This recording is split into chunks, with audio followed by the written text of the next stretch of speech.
आज तक एजेंडा के इस खास कार्यक्रम में एक बार फिर से आप सभी का स्वागत है। आपके साथ मैं हूं चित्रा त्रिपाठी। संसद लोकतंत्र का मंदिर होता है और उस मंदिर की मर्यादा को बचाए रखने की जिम्मेदारी स्पीकर पर होती है।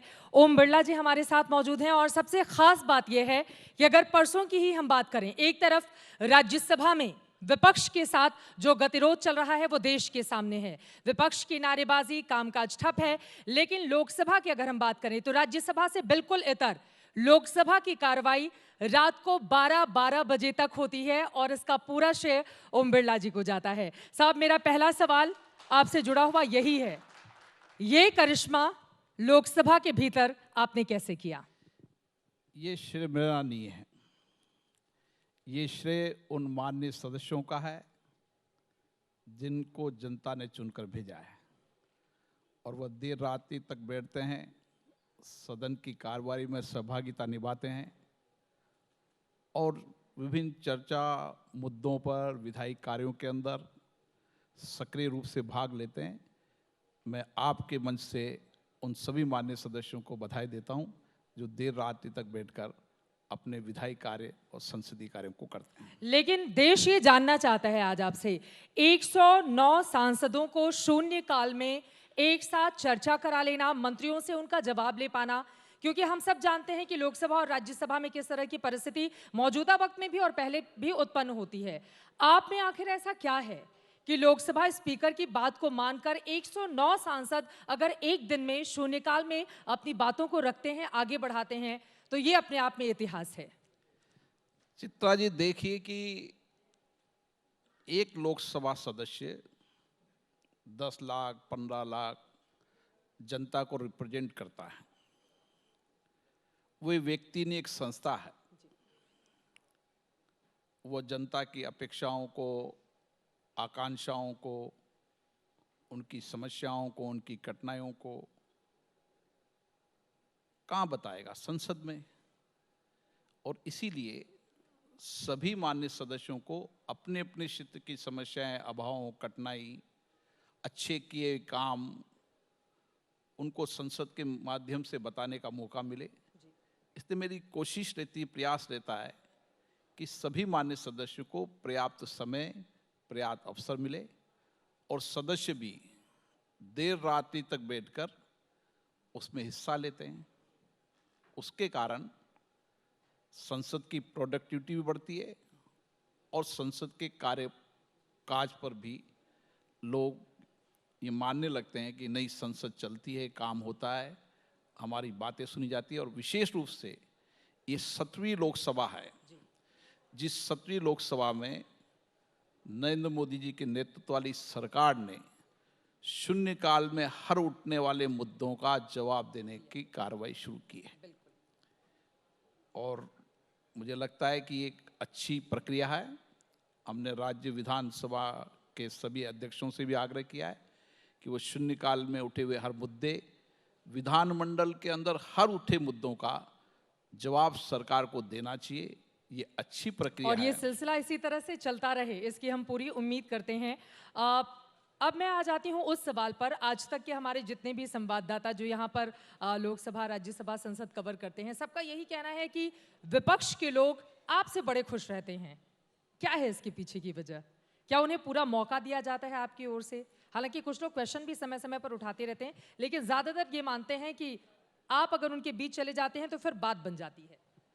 लोकतंत्र के अंदर जितनी पक्ष की भूमिका होती उतनी विपक्ष की भूमिका भी होती है। और लोकतंत्र जितना सशक्त होगा, जब विपक्ष उतना ही मजबूत होगा, सशक्त होगा। और इसीलिए हमारी संसदीय लोकतांत्रिक प्रणाली के अंदर विपक्ष को भी पर्याप्त महत्व दिया है। प्रतिपक्ष के नेता होते हैं, अपनी बात सदन में कहने का उनका पर्याप्त अवसर होता है, पर्याप्त समय होता है। कई महत्वपूर्ण कमेटियों के चेयरमैन होते हैं। पब्लिक अकाउंट कमेटी का आज शताब्दी वर्ष है, उसके अंदर हमारे फ्लोर लीडर चेयरमैन होते हैं, महत्वपूर्ण कमेटी होती है। इसलिए प्रतिपक्ष के लोगों को पर्याप्त समय, पर्याप्त अवसर, उनके मुद्दे, उनकी बातों को सदन में रखने का मौका दें। यही लोकतंत्र की शख्सियत होती है और यही भारत के लोकतंत्र की विशेषता है कि जहां पर संख्या के बल पर आधार नहीं, कभी भी संख्या के बल के आधार पर लोकतंत्र नहीं चलता। लोकतंत्र चलता है सबकी सहभागिता से, सबकी चर्चाओं के, सबसे मुद्दों से और सबके साथ मिलकर। बिल्कुल। इसलिए पर्याप्त समय, पर्याप्त अवसर अब देना ही चाहिए। राज्यसभा में जो कुछ हुआ है उस पर मैं जरूर आपकी टिप्पणी लूंगी, लेकिन उसके पहले ये तस्वीरें हम दिखा रहे हैं नए संसद भवन की। इसको लेकर क्या जानकारी देंगे? हमारे दर्शक जानना चाहते हैं कि कब तक ये बनकर तैयार हो जाएगा, इसकी संख्या कितनी होगी, कितनी तेजी से वहां पर कामकाज चल रहा है? हमारा जो वर्तमान संसद भवन है उसकी 1921 में नींव रखी और 1927 में वो भवन बना। जब वो भवन बना था तो नेशनल लेजिस्लेटिव के लिए बना था, उस समय वर्तमान की आवश्यकताओं के अनुसार बना था। 87 लाख उसमें खर्चा आया था।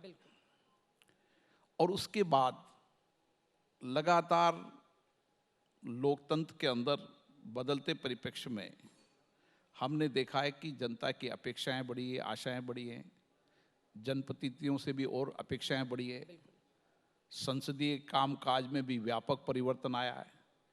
इसलिए देश के अंदर नए संसद भवन की आवश्यकता थी और नया संसद भवन बने, ये बहुत दिनों से चर्चा चल रही थी।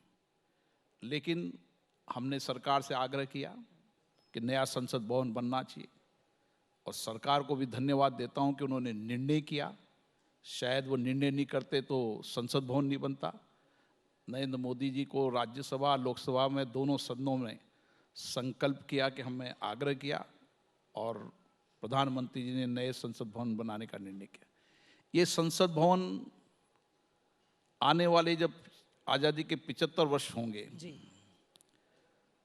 उसके नवंबर दिसंबर तक संसद भवन बन जाना चाहिए। ऐसे हमने लक्ष्य अक्टूबर तक का रखा है। हमारी कोशिश तो अगस्त तक बनाने की है, लेकिन इतने कम समय के अंदर भी संसद का निर्माण कार्य जिस तेजी से चल रहा है, मुझे आशा है कि जो लक्ष्य हमने रखा है उस लक्ष्य के अनुसार संसद भवन बन जाएगा। भविष्य में कुल कितने सांसद उसमें बैठेंगे, इसको लेकर एक मोटा मोटी आंकड़ा आप रखेंगे देश के सामने? अभी संसद भवन जो बना है उसमें लोकसभा के अंदर, राज्यसभा के अंदर 648 सीटों को हमने लोकसभा में रखा है, 384 राज्यसभा में रखा है और दोनों जॉइंट सेशन होने पर 1272 लोग उसमें बैठ सकते हैं।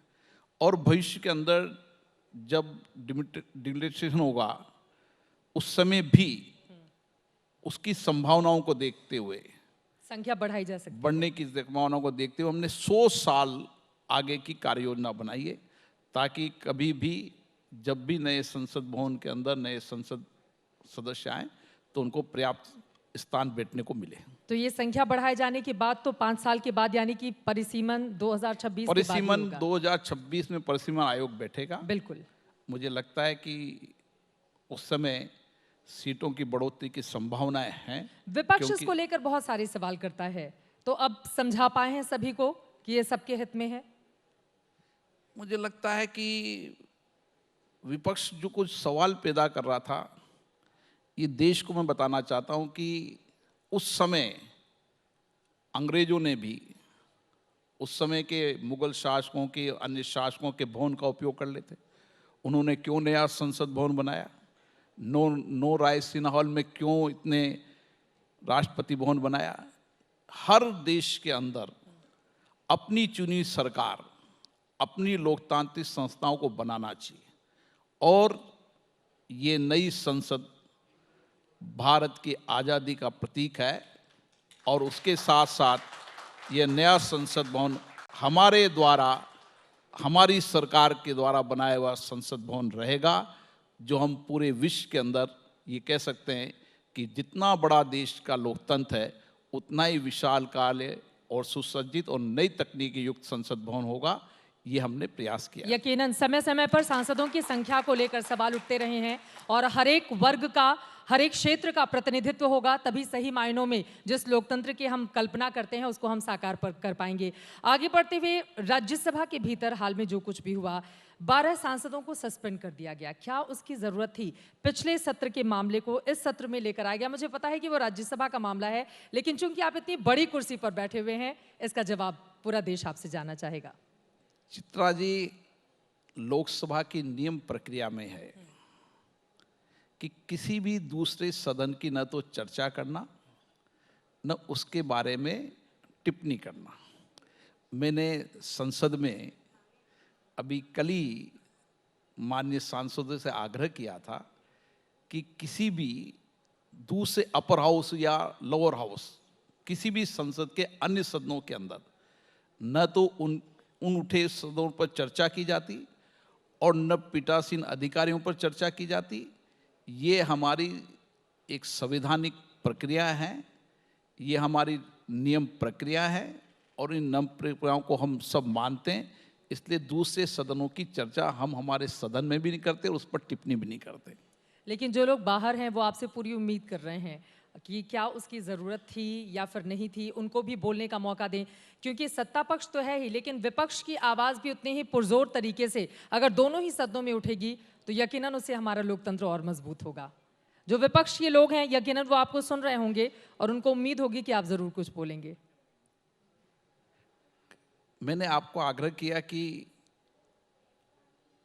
लोकसभा स्पीकर के नाते भी हमारा दायित्व होता है कि हम नियम प्रक्रियाओं से चलें और हमारी नियम प्रक्रियाओं के अंदर है कि किसी भी दूसरे सदन में उठी चर्चाओं को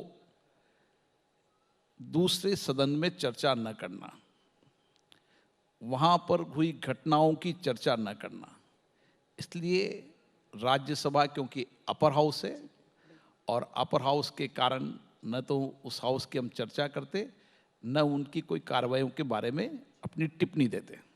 लेकिन ये कहाँ का नियम है जब पत्रकारों को सदन के भीतर नहीं जाने दिया जाए, उनकी संख्या सीमित कर दी जाए? उनका तो काम ही है आप लोगों के पास जाकर रिपोर्ट करना, वहां से जानकारी इकट्ठा करना। जितने भी पत्रकार संसद भवन कवर करते हैं उनके जहन में ये सवाल है कि कैमरे के साथ अंदर जाने की इजाजत कितने कब मिलेगी? पत्रकार अभी अंदर हैं? कितने पत्रकार अभी अंदर हैं इस समय सभागार में? नहीं, वहां संसद भवन में कितने लोगों को अलाउ कर रखा है हमने? आपने आपके आज तक के कितने संवाददाता हैं वहां पर? हमारी तो पूरी टीम जाती है वहां पर। हाँ, तो सबकी टीम वहां जाती है। कैमरे को कब ले जाने की इजाजत देंगे आप? 109 से ज्यादा पत्रकार अभी वहां पर हैं। कोविड गाइडलाइन की पालना करते हुए हम संसद का सत्र चला रहे हैं। इसलिए दर्शक दीर्घा के अंदर भी हमने किसी को अलाउ नहीं किया है, क्योंकि दर्शक दीर्घा के अंदर भी माननीय संसद सदस्य बैठे हैं। और इसी तरीके से चाहे मेंबर ऑफ पार्लियामेंट का प्राइवेट सेक्रेटरी हो या मंत्री का प्राइवेट सेक्रेटरी हो या मंत्री का स्टाफ हो, किसी को भी इस कोविड गाइडलाइन की पालना के तहत हमने सदन में अलाउ नहीं किया, क्योंकि पत्रकार हमारा लोकतंत्र का मुख्य स्तंभ है। इसलिए उनको पर्याप्त, सभी पत्रकारों को उनकी जितना बड़ी उनकी लोकप्रियता है और जितनी उनकी आवश्यकताएं हैं उनके आधार पर उनको अलाउ किया है। और अभी 109 है। भविष्य में जैसे ही कोविड कम होगा उनको पूर्ववर्ती व्यवस्था के तहत उनको निश्चित रूप से संसद की कार्रवाई कवर करने के लिए पास जारी किए जाएंगे। हमें इंतजार रहेगा उस तारीख का जब सभी को इजाजत मिल जाए अंदर जाने के लिए। आगे बढ़ते हुए, चूंकि लोकसभा में आप जिस तरह से कामकाज करा रहे हैं, चाहे इसके पहले मॉनसून सत्र में जाएं या भी शीतकालीन सत्र में, लेकिन कई विधानसभा या फिर कई बार ऐसा हमने लोकसभा राज्यसभा की समय सीमित कर दिया जाता है या उस तरह से कार्रवाई नहीं हो पाती है। इसके लिए जिम्मेदारी किसकी बनती है? और जो मर्यादा और जो आचरण बार बार वहां से जिस तरह की तस्वीरें देश के सामने आती हैं, वो लोगों को सोचने पर विवश करती हैं कि क्या होता है लोकतंत्र के मंदिर में। चित्रा जी, आपने बहुत सवाल सही उठाया।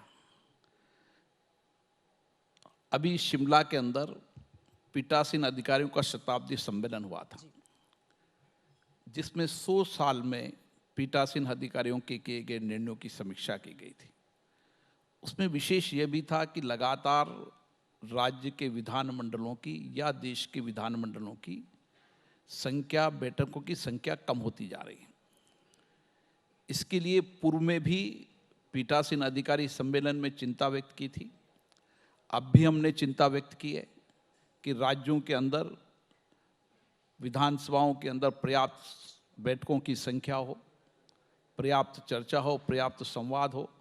मुझे आशा है भविष्य में हम सब कोशिश कर रहे हैं सामूहिकता के समय कि सभी राज्य के विधानमंडलों के अंदर या देश के विधानमंडलों के अंदर पर्याप्त बैठकें हों, ताकि पर्याप्त लोगों को चर्चा हो सके और पर्याप्त विधायी कार्य हो सके। ये हमारी कोशिश है।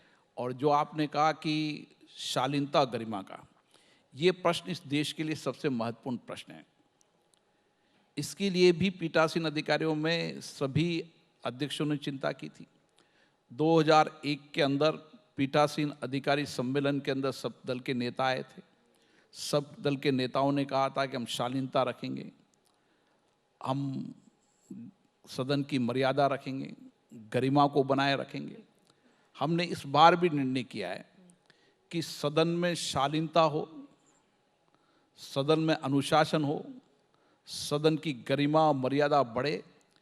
इसके लिए पीठासीन अधिकारी तो प्रयास करेंगे सही, हमारा सभी दलों से आग्रह है कि ये लोकतंत्र के मंदिर चर्चा संवाद के लिए है, स्वस्थ चर्चा के लिए है। इसमें चर्चा संवाद होना चाहिए। इन सदनों के अंदर नारेबाजी, तख्तियाँ लहराने का काम किसी भी तरीके से न तो हमारी लोकतांत्रिक मर्यादाओं के अनुरूप है, न इसको करना चाहिए। मुझे आशा है हम सभी दलों से फिर चर्चा करेंगे, फिर संवाद करेंगे और सदनों के अंदर शालीनता गरिमा को बनाए रखेंगे और उसकी मर्यादा को बढ़ाने के लिए और आपकी बातों कोशिश से ही करेंगे। दो सवाल निकले। एक तो आपने चर्चा संवाद की बात की। कृषि बिल की जब वापसी हो रही थी तो विपक्ष के लोग लगातार चर्चा की मांग कर रहे थे, लेकिन जैसे ही आया 4 मिनट के भीतर वापसी का बिल पास करा लिया गया। तो ये स्थिति, अगर विपक्ष की ये डिमांड थी तो फिर उसको इग्नोर क्यों किया गया? जिस बिल की आप चर्चा कर रहे हैं, लोकसभा के अंदर जब बिल पारित हो रहा था तो 5 घंटे 36 मिनट उस पर चर्चा हुई। आवंटित समय था 4 घंटे, 1 घंटे 36 मिनट चर्चा, और जो भी माननीय सदस्य बोलना चाहता उसको पर्याप्त समय, पर्याप्त अवसर दिया। आपने कहा बिल रिपील करते समय भी संसद की कार्रवाई लाइव होती है, आप देख सकते हो। मैंने संसद में कहा था, मैंने कहा जो माननीय सदस्य बेल में हैं वो अपनी अपनी सीट पर जाएं, मैं इस बिल पर चर्चा कराना चाहता हूं, प्लीज जाइए, माननीय सदस्य इस महत्वपूर्ण विषय पर चर्चा करिए। जब बेल में से नहीं गए, जब हाउस ऑर्डर में नहीं होता तो फिर उस पर चर्चा नहीं होती। ये प्रक्रिया है। इसी से एक और सवाल निकल गया। अब लोग कहते हैं कि जैसे ही विपक्ष के नेता बोलना शुरू करते हैं केवल स्पीकर जी ही दिखाई देते हैं, हम लोगों की तरफ जो कैमरा लगा होता है वो आता नहीं है और हमारी बात को म्यूट कर दिया जाता है। इस तरह के भी आरोप विपक्ष के नेता लगाते हैं। मुझे लगता है कि मेरे सदन में तो आरोप नहीं लगा, लेकिन कोई भी टीवी चैनल को नियंत्रण करने का काम स्पीकर नहीं करता। हर विषय पर, हर मुद्दे पर आप देखते होंगे लोकसभा की कार्रवाई लाइव होती है और संक्षिप्त में भी कोई प्रतिपक्ष का नेता बोलता है तो उसकी बात को दिखाते हैं। और हमारी कोशिश रहती है कि लोकतंत्र के इस मंदिर के अंदर निष्पक्षता होनी चाहिए और सबको पर्याप्त अवसर देना चाहिए, पर्याप्त मौका देना चाहिए। देश की जनता देखती है, ऊपर भी पत्रकार बैठते हैं, इसलिए अगर हम उनकी लोकसभा की कार्रवाई में अगर उनको नहीं दिखाएंगे तो पत्रकार उस पर लिखेंगे।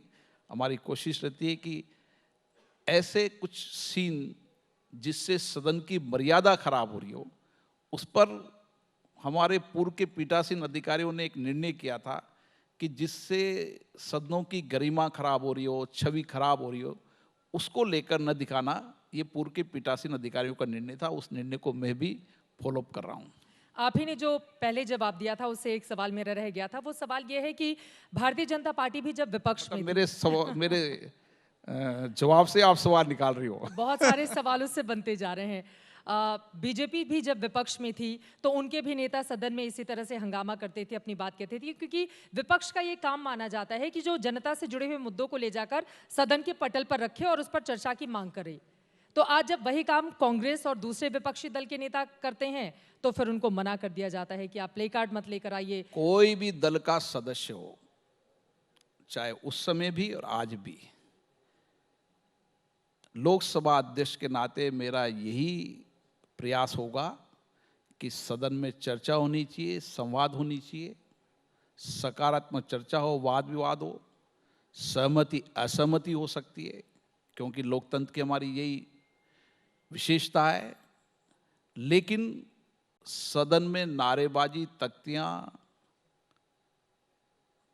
कागज फेंकना, कागज फाड़ना, ये किसी भी समय और किसी भी समय, उस समय भी न्यायोचित नहीं था और आज भी न्यायोचित नहीं है।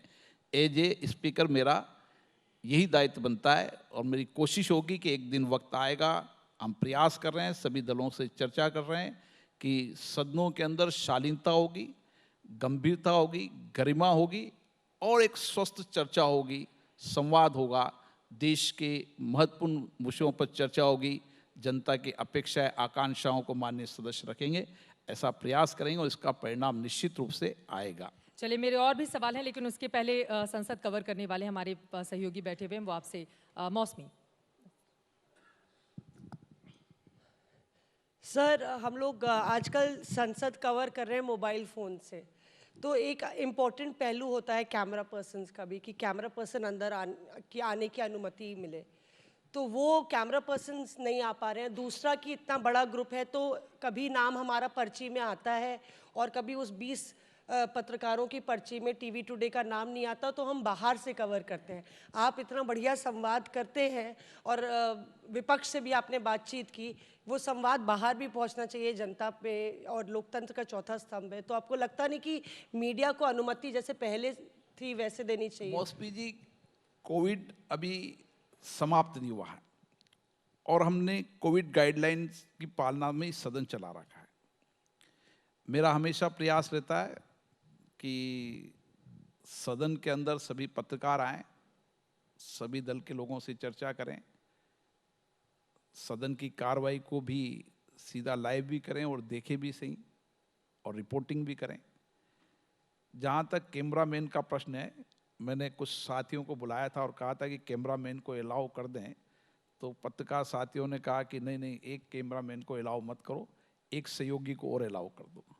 तो लोकतंत्र में क्या होती है, सबसे बातचीत और जो उसका परिणाम निकले उस निर्णय को मानना। सभी ने कहा नहीं आना चाहिए, तो हमने लोकतंत्र में वही माना जो उन लोगों ने कहा। सर, ये भी है कि ये एक पीछे तस्वीरें आ रही है नई संसद की, एक संशय मीडिया पर्सन्स के मन में है कि नई संसद में जो आप गैलरी की जिक्र कर रहे हैं, मीडिया की तो गैलरी ही नहीं होगी, हम लोग को तो कोसों दूर रखा जाएगा। मीडिया की गैलरी भी होगी और उसमें संख्या भी बढ़ाएंगे बैठने की। ये क्लियर करने के लिए शुक्रिया। अशोक जी, आपका सवाल। बिरला साहब, एक सवाल है कि आप हमेशा लोगों को बुला करके विपक्षी पार्टियों को बात, आपको ही मौका मिल रहा है, नहीं तो सवाल मुझसे नहीं पूछ सकता कोई। तो बिरला साहब, आप अक्सर मिलते रहते हैं सब पार्टी के सांसदों से लगातार, लेकिन राहुल गांधी खासतौर से, बाकी विपक्षी पार्टियां तो है, वो आरोप लगाते रहते कि एक तरफा कार्रवाई होती है, बोलने का मौका नहीं दिया जाता। जो बिल होते हैं महत्वपूर्ण बिल, बिना चर्चा के वो पास कर दिए जाते हैं और कई बार वॉकआउट भी किया उन्होंने। मेरी शायद में कोई समय नहीं कि उनको मैंने बोलने का मौका नहीं दिया हो। कई समय ऐसा था कि उनका लॉटरी में नाम नहीं था तो भी मैंने मौका दिया। जब मैं कांग्रेस के सभी नेताओं को मौका देता हूं, रात को 12 बजे तक सदन चलता है, जितने भी वक्ता होते हैं, जितने भी मान्य सदस्य हो, सबको समय देते हैं, आए बैठे सदन में चर्चा करें। जब सबको मौका देता हूं मैंने कोविड के समय रात को 12:20 तक सदन चला। अंतिम वक्ता भी जो भी था वो अंतिम वक्ता बोला, उसके बाद मैंने सदन को उस दिन के लिए एडजॉर्न किया। तो मुझे लगता नहीं कि किसी, अभी 2 दिन पहले ही उनके नेताओं ने कहा कि सदन में सबको मौका देते हैं, पर्याप्त समय देते हैं। आप टीवी चैनल उठा के देख लें, सदन में उनके नेता अधीर रंजन ने कहा, टीएमसी का सुदीप बंदोपाध्याय ने, कितने नेताओं ने कहा कि हमें पर्याप्त समय मिलता है, पर्याप्त अवसर मिलता है, हमें कोई दिक्कत नहीं है सदन के अंदर। आप कह रहे हैं लोकसभा में विपक्षी नेताओं को कोई दिक्कत नहीं है? मुझे लगता नहीं है कि कोई दिक्कत, और कभी कोई दिक्कत की है तो लोकसभा के अंदर बोल सकते हैं वे। उनको कभी आप उठा के लोकसभा की कार्रवाई देखें, उठा के 2 दिन पहले उठा के कार्रवाई देखें, उन्होंने क्या बोला है। हर विषय पर आप जितने भी विधेयक उठाकर देख लें, चाहे जम्मू कश्मीर पुनर्गठन विधेयक हो, 4 घंटे का समय आवंटित था, 8 घंटे 36 मिनट चर्चा हुई। 3 तलाक, उस पर 7 घंटे 36 मिनट चर्चा हुई, 4 घंटे का समय आवंटित था। जिस किसान बिल की आप चर्चा करते हैं, 4 घंटे आवंटित था, 5 घंटे 36 मिनट चर्चा हुई। कोई सा भी विधेयक उठाकर देख लें, हर विधेयक पर आवंटित समय से ज्यादा चर्चा हुई है।